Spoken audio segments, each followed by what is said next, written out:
કંઈ બી ફરી લો પણ આવો સ્વાદ તો નહીં જ આવે. તો સાચું કહેજો, કોને કોને ગુજરાતી મુઠિયા બનાવવા બહુ ટફ લાગે છે? તો તમે કહેતા હશો, ઘણા કહેશે એવું કે મને કે ગુજરાતી મુઠિયા બનાવવા મોટી વાત થોડી છે, એ તો બધાના ઘરમાં બનતા જ હોય છે. હા, બધાના ઘરમાં બનતા હોય છે, પણ પહેલી વારમાં ઘણીવાર પરફેક્ટ નથી બનતા. અને તમને લોકોને જોજો, ઘણાને એવું થતું હોય કે મુઠિયા બનાવો ને ત્યારે ચવડ થઈ જતા હોય, કડક થઈ જતા હોય, કે અંદરથી તમને આમ ડચુરો વળે એવું લાગે ખાઈએ ત્યારે, કોરા કોરા લાગે કે ચીકણા થતા હોય. તો આ બધી વસ્તુનું સોલ્યુશન આજે આપણે આ મુઠિયામાં આપવાના છે. અને આજે હું તમને એકદમ મુઠિયાની ઇઝી રીત શીખવાડવાની છું, જેનાથી તમારા મુઠિયા એકદમ પરફેક્ટ પહેલી વારમાં જ બની જશે. અને એમ કહેવાય ને, અઠવાડિયામાં એકવાર તો તમે જરૂરથી બનાવશો.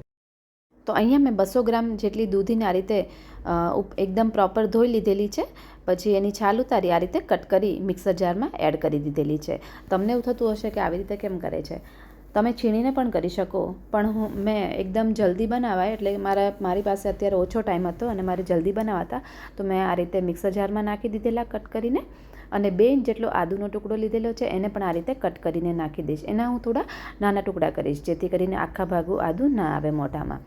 અને 2 નંગ જેટલા મરચાં લીધેલા છે. અહીંયા મેં મરચાં મીડિયમ તીખા લીધેલા છે. તમારા ટેસ્ટ પ્રમાણે તમે જે રીતે તીખાશ ખાતા હોય એ પ્રમાણે તમારે મરચાં એડ કરવાના રહેશે. તો આ રીતે આદું, મરચાં અને દૂધી ત્રણેયને મિક્સરમાં નાખી આપણે એને ક્રશ કરી લેવાના છે. તો આ રીતે તમે સરસ રીતે ક્રશ કરી લેજો તો તમારું કામ ઇઝી થઈ જશે. છીણવામાં ટાઈમ જશે, આમાં બિલકુલ ટાઈમ નહીં જાય, ફટાફટથી ક્રશ થઈ જશે. તો આપણે પહેલાં લોટની તૈયારી તો કરી જ લીધેલી છે. હમણાં હું તમને પ્રોપર માપ આપીશ તો પરફેક્ટ તમારા મુઠિયા બનશે. તો આ રીતે જો એકદમ સરસ ક્રશ થઈ ગયું છે. હવે આના અંદર એક ઇન્ગ્રીડિયન્ટ એડ કરશું, એ છે સોજી. તો સોજી અહીંયા 2 ચમચી જેટલું હું એડ કરીશ. આનાથી શું થશે, જે પાણી છૂટશે ને દૂધીનું ને એ શોષી લેશે પાણી, જેથી કરીને મુઠિયા એકદમ આમ આપણે જ્યારે વાળીએ ને ત્યારે ઢીલા ના થઈ જાય. ઘણીવાર જોજો આપણે મૂકીએ ને તો જ્યારે બનતા હોય ને પછી એકદમ આમ ફેલાઈ જશે, એકદમ આમ ગોળે નહીં થાય એમ શેપમાં. તો એવું ના થાય એના માટે એ નાખવાનું, અને ટેસ્ટમાં તો સારો લાગશે જ. અહીંયા બહુ સિમ્પલ મસાલા છે. 1 ચમચી જેટલું ધાણા જીરું, અડધી ચમચી હળદર અને 1/3 ટીસ્પૂન જેટલું અહીંયા લાલ મરચું નાખ્યું છે. લાલ મરચું મેં થોડું નાખેલું છે, કારણ કે આપણે તીખાશ લીલા મરચાંમાં આવેલી જ છે એટલે માટે. અને અહીંયા 3 ચમચી જેટલી ખાંડ અને અહીંયા 1 લીંબુનો રસ. તો અહીંયા મારી પાસે મોટું લીંબુ હતું એટલે મેં અડધા લીંબુનો રસ નાખ્યો છે. જો તમારી પાસે મીડિયમ સાઇઝનું લીંબુ હોય તો તમે 1 લીંબુનો રસ નાખી શકો. અહીંયા ગળપણ ખટાશ તમારા ટેસ્ટ પ્રમાણે તમે પ્લસ માઇનસ કરી શકો. અહીંયા આ રીતના મુઠિયા હોય કે ઢોકળા ને એવું હોય ને ત્યારે થોડા ચડિયાતા મસાલા કરશો ને તો ટેસ્ટ બહુ જ સરસ લાગતો હોય છે. સાથે 1 ચમચી જેટલું સફેદ તલ, અને અહીંયા મેં 1/4 કપ જેટલા મેથીના પાન લીધેલા છે. એને મેં પહેલેથી ધોઈ અને સૂકવી દીધેલી હતી, એટલે એકદમ કોરી થઈ ગઈ છે. ભીની ભીની નહીં નાખતા, નહીં તો પાણી ઓર થશે વધારે અને તમારે શાકભાજી ઓછા અને લોટનું પ્રમાણ વધી જશે. તો આપણા મુઠિયા એકદમ કડક અને ચવડ થશે અને કોરા કોરા લાગશે. એટલા માટે બને તો એટલું દૂધીને એનું પ્રમાણ વધારવાનું, ભાજીનું ને એનું. તો એકવાર બધી વસ્તુને આ રીતે પ્રોપર મિક્સ કરી દેવાનું અને તરત જ આપણે પાણી ગરમ થવા મૂકી દઈએ સ્ટીમરમાં. અને અહીંયા મારી પાસે જે જાળી છે એટલે તમે કોઈ પણ સ્ટેન્ડ લઈ શકો, તેના ઉપર થોડું ગ્રીસ કરી દેવાનું તેલથી અને એને ગરમ થવા રાખી દઈએ. હવે અહીંયા નાની અડધી ચમચી જેટલો મેં ખાવાનો સોડા નાખેલો છે અને એની સાથે 2 ચમચી જેટલું તેલ, એટલે કે 1 પાવડા જેટલું તેલ. અને અહીંયા ચણાનો લોટ લીધેલો છે 1 કપ જેટલો. તો અહીંયા 1 કપનો યુઝ થઈ જ જાય છે, પણ અહીંયા પહેલાં હું ઓછો નાખીશ, 1/4 કપ જેટલો, પછી ફરી આપણે એડ કરીશું. અને અહીંયા ઘઉંનો ઝીણો લોટ, જે આપણે રોટલી બનાવીએ એ જ છે. ઘણા જાડો લોટે યુઝ કરતા હોય તો તમે કોઈ પણ લઈ શકો, પણ અહીંયા આપણે ઘઉંનો ઝીણો લોટ જ લીધેલો છે, જેનાથી એકદમ સરસ થશે. ચીકણા બિલકુલ નહીં થાય, ટેન્શન નહીં લેતા.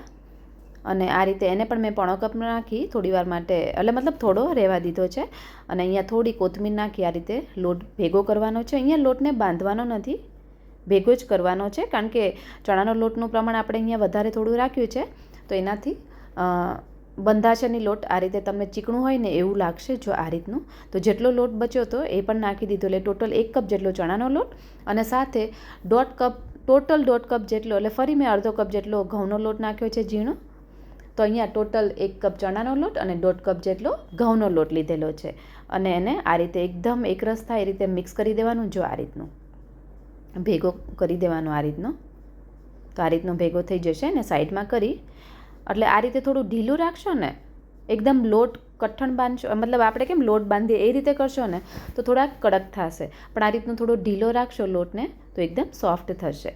હવે અહીંયા આપણે થોડું તેલ બાજુમાં રાખી દઈએ ને તેલવાળા હાથ કરી નાના નાના લુવા કેમ કરીએ એ રીતે સિલિન્ડર શેપમાં એને કરી દઈએ. તો આ રીતનો ગોળ કરી એકદમ એક સરખા સિલિન્ડર શેપમાં નાના નાના શેપ આપી દઈએ, એટલે મતલબ આ લુવા જેવું કરી આ રીતે ગોઠવી દઈએ.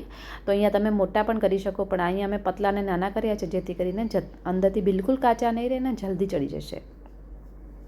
તો તમારી ચોઈસ પ્રમાણે તમે શેપ આપી શકો છો. મેં આ રીતે નાના થોડાક આપેલા છે, કારણ કે આ નાના આપું છું ને તો એ ફૂલીને આમ દડા જેવા થઈ જશે, એટલે કે ડબલ થઈ જશે, ચડશે ને એટલે. તો આ રીતે જો હવે જેટલું નીચેનું બચ્યું હતું ને એ મેં ચમચીથી આ રીતે કાઢી એને પણ એક લુવા જેવું બનાવી દીધેલું છે અને એને રાખી દઈએ. તો આમાંથી આપણે 3 જણ જેટલા આરામથી ખાઈ શકશે એટલા મુઠિયા બનશે. તો અહીંયા પાણી એકદમ ઉકળી ગયું છે જો. તો આ રીતે પાણી ઉકળી જાય ને પછી જ મૂકવાનું સ્ટેન્ડ અંદર. તો આને મૂકી આપણે ઢાંકી દઈએ અને 20 મિનિટ માટે રહેવા દઈશું.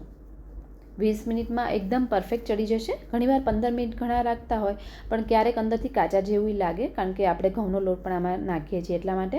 તો બને તો તમારે 20 મિનિટ જ એકદમ પ્રોપર ટાઈમ છે, તમારે ચેક પણ નહીં કરવું પડે. અને ઉપર મેં થોડું વજન મૂક્યું જેથી કરીને આજુબાજુથી હવા ના નીકળી જાય અને પ્રોપર ચડી જાય. તો અહીંયા 20 મિનિટમાં જો એકદમ પ્રોપર થઈ ગયા છે અને એકદમ સરસ ફૂલીને તળા જેવા થઈ ગયા છે. ચપ્પુ નાખ્યું તો ચપ્પુ એકદમ ક્લીન બહાર આવ્યું. અને આને થોડા ઠંડા થવા દેવાના. તો જો ઠંડા થાય ને પછી એકદમ સરસ પીસ પડશે. તમે જો ગરમમાં આ રીતે ગોળ કરશો ને તો તૂટતા જશે, એટલે થોડાક ઠંડા થવા દેવાના. તો આના આપણે એક સરખા ગોળ શેપમાં પીસ કરી દીધેલા છે. અને અહીંયા આપણે એકદમ પ્રોપર ગુજરાતી વઘાર જ કરીએ છીએ અત્યારે. તો વઘારમાં અહીંયા 4 ચમચી જેટલું તેલ, તો અહીંયા તમે 3 થી 4 ચમચી જેટલું તેલ એડ કરી શકો છો, કારણ કે થોડુંક તેલ હશે ને પ્રોપર તો ઉપરથી કોરા બિલકુલ નહીં લાગે. અને 1 ચમચી જેટલું આપણે અહીંયા રાઈ નાખવાની છે. રાઈ એકદમ પ્રોપર તતડી જાય ને પછી એના અંદર મરચાં, એટલે અહીંયા મેં મોટું મરચું લીધેલું છે મોળું એક, અને સાથે 8-10 લીમડાના પાન અને 2 ચમચી જેટલું તલ, સફેદ તલ, અને 1 ચમચી જીરું નાખેલું છે. અને આ રીતે પ્રોપર વઘારને થવા દેવાનો અને પછી એના અંદર મુઠિયા એડ કરી દેવાના.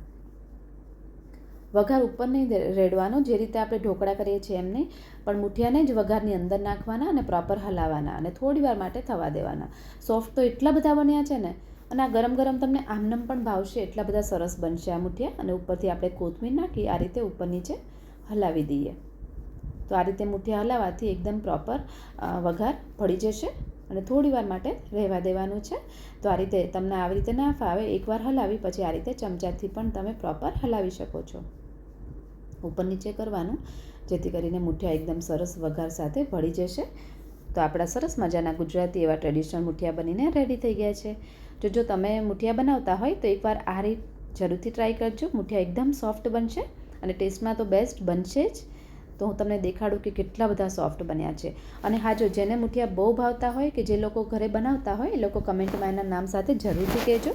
અને કોને કોને મુઠિયા બહુ ભાવે છે એ પણ મને કહેજો. તો જો કેટલા સરસ બન્યા છે, એકદમ સરસ મજાના, એકદમ સોફ્ટ મુઠિયા બનેલા છે જો. તો ચલો ફરી મળીએ એક નવી રેસીપી સાથે. Thank you.